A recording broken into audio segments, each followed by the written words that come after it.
మనసులో భయాలన్నీ మరిచిపో, మగతలో మరో లోకం తెరుచుకో, కలలతో ఉషా తీరం వెతుకుతూ నిదలతో నిశారాణి నడిచిపో.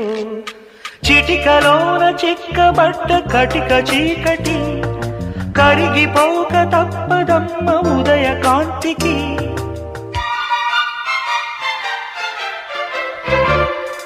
జామురాతిరి జాబిలమ్మ